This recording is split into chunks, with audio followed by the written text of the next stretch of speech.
This is problem number 5 from section 7.3. It says solve the equation in radians for all exact solutions where approximate or where appropriate. Round approximate answers to 4 decimal places. Write answers using the least possible non-negative measures. Okay. They want us to find all exact solutions, so I think that's probably the most important part. They don't restrict us between 0 and 360 degrees, just like the previous problem. They want us to give all the possible solutions for this problem. Now, this problem looks kind of intimidating, but we're going to use a simple algebra trick that we used earlier. It looks like a quadratic, right? Sine squared, sine x, then there's no sign here. So this looks like a quadratic, so I'm going to kind of treat it like a quadratic by saying x equals sine x. And this is really the algebra trick that we're going to use. So if x equals sine x, then I really have 2x squared plus 3x plus 1 equals 0. And now we have something that we've solved many times. And we can go ahead and factor it. And we can say 2x and x. Well, the only factors of 1 are 1. And we need 3 in the middle, which is also positive. So plus 1 is going to work for each of those. And actually, if we want to just keep solving, this might be the best way to do it. Let's go 2x plus 1 equals 0. Or x plus 1 equals 0. Subtract the 1, we get 2x equals negative 1.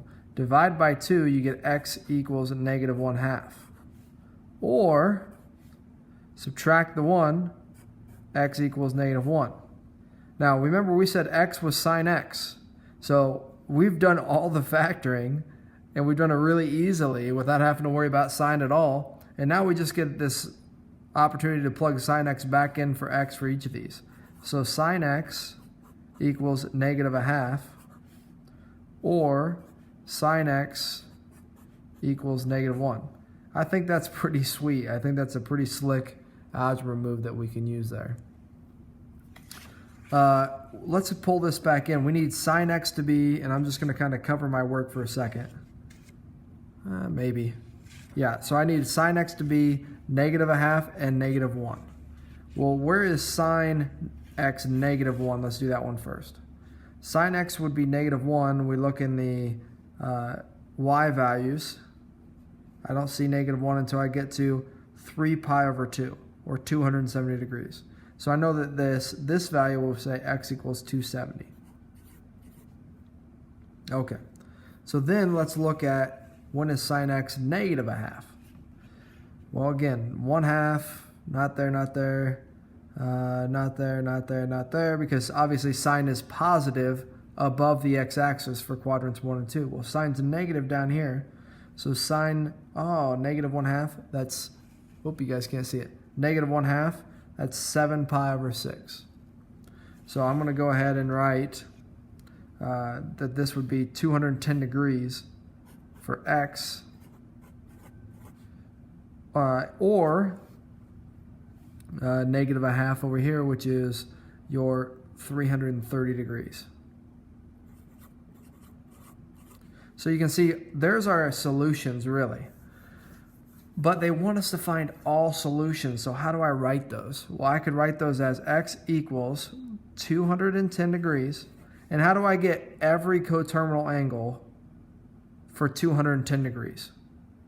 Right? I got 210. This is not just happening one time, right? Because they say all exact solutions. This doesn't just happen one time. This happens every time I spin 360 degrees.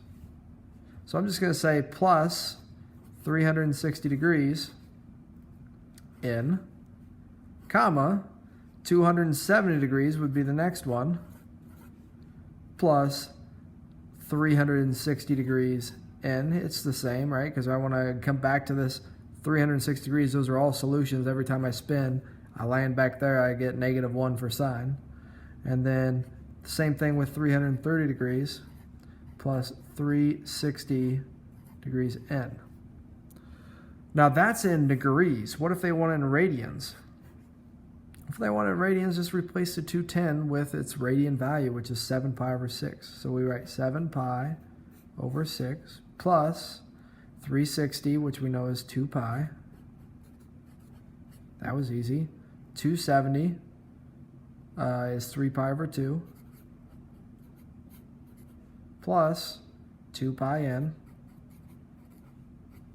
And then finally, 330 we know is 11 pi over 6, so we write 11 pi over 6 plus 2 pi n. So if they want it in degrees, we'd write it like this. If they want it in radians, we write it like this. If they happen to want it in radians for this problem, they're going to want it in radians a lot. And so that's what we write. And you can see we use that little algebra move to do all the factoring, throw the sin x back in, and the problem's not near as difficult as it looks.